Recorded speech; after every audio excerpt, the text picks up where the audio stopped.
Frankenstein or the Modern Prometheus by Mary Wollstonecraft, 3rd edition, 1831, Chapter 13. I now hasten to the more moving part of my story. I shall relate events that impressed me with feelings which, from what I had been, have made me what I am. Spring advanced rapidly, the weather became fine and the skies cloudless. It surprised me that what before was desert and gloomy should now bloom with the most beautiful flowers and verdure. My senses were gratified and refreshed by 1,000 scents of delight and 1,000 sights of beauty. It was on one of these days, when my cottagers periodically rested from labour, the old man played on his guitar, and the children listened to him, that I observed the countenance of Felix was melancholy beyond expression. He sighed frequently, and once his father paused in his music, and I conjectured by his manner that he inquired the cause of his son's sorrow.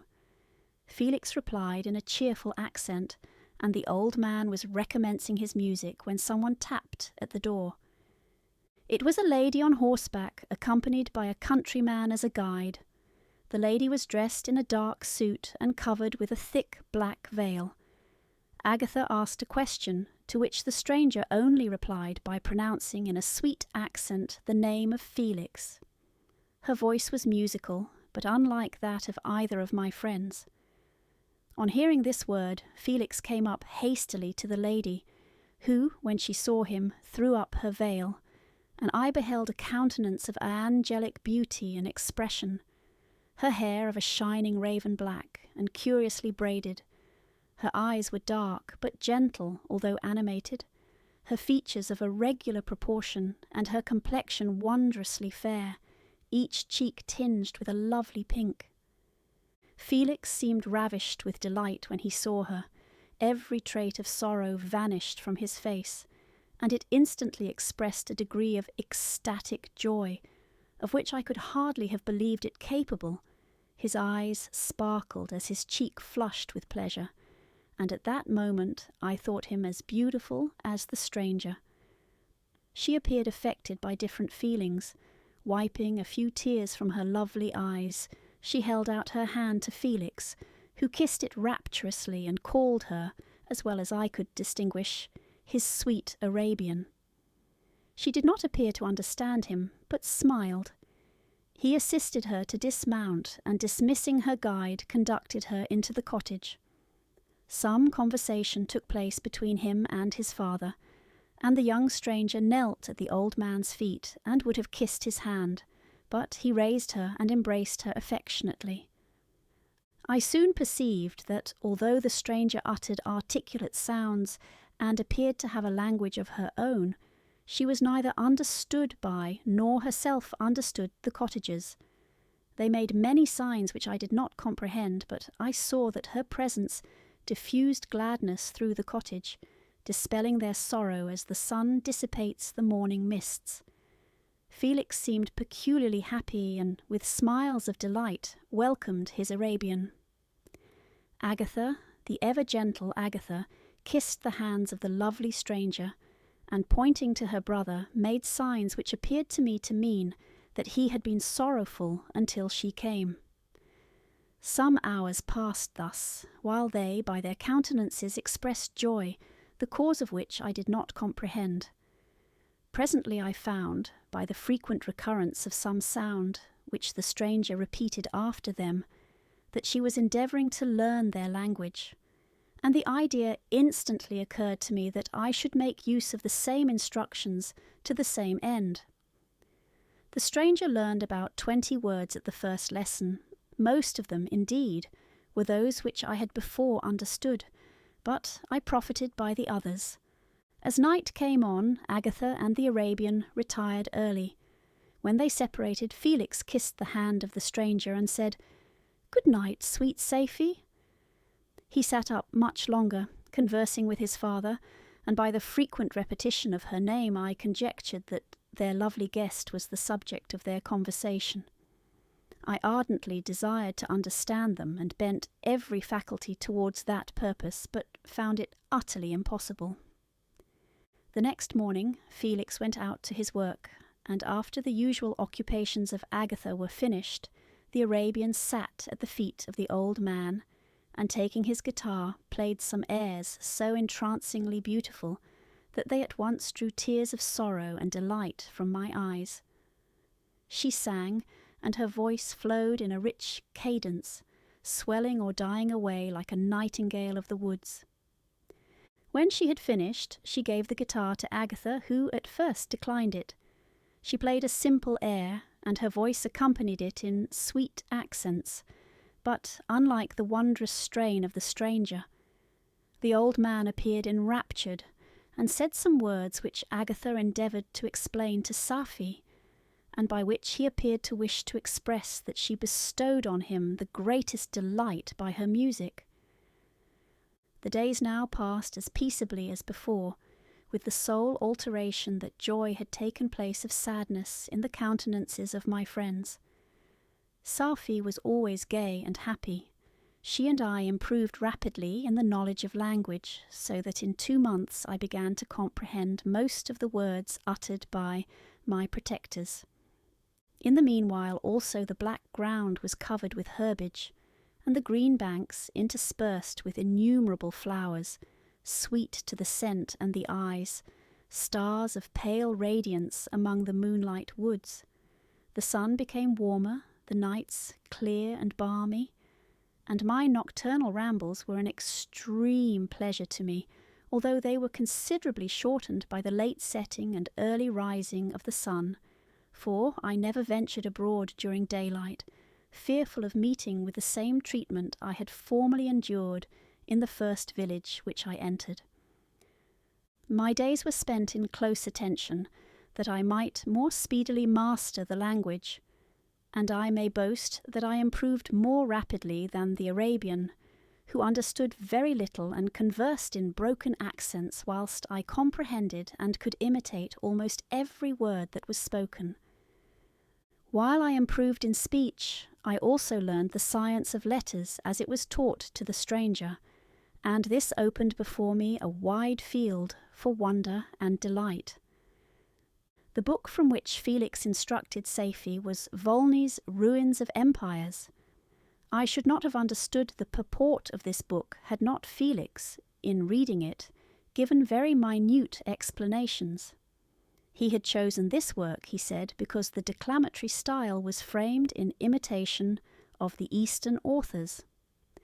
Through this work I obtained a cursory knowledge of history and a view of the several empires at present existing in the world. It gave me an insight into the manners, governments, and religions of the different nations of the earth. I heard of the slothful Asiatics, of the stupendous genius and mental activity of the Grecians, of the wars and wonderful virtue of the early Romans, of their subsequent degenerating, of the decline of that mighty empire, of chivalry, Christianity, and kings. I heard of the discovery of the American hemisphere, and wept with Safie over the hapless fate of its original inhabitants. These wonderful narrations inspired me with strange feelings. Was man, indeed, at once so powerful, so virtuous and magnificent, yet so vicious and base? He appeared at one time a mere scion of the evil principle, and at another as all that can be conceived of noble and godlike. To be a great and virtuous man appeared the highest honour that can befall a sensitive being. To be base and vicious, as many on record have been, appeared the lowest degradation, a condition more abject than that of the blind mole or harmless worm. For a long time I could not conceive how one man could go forth to murder his fellow, or even why there were laws and governments.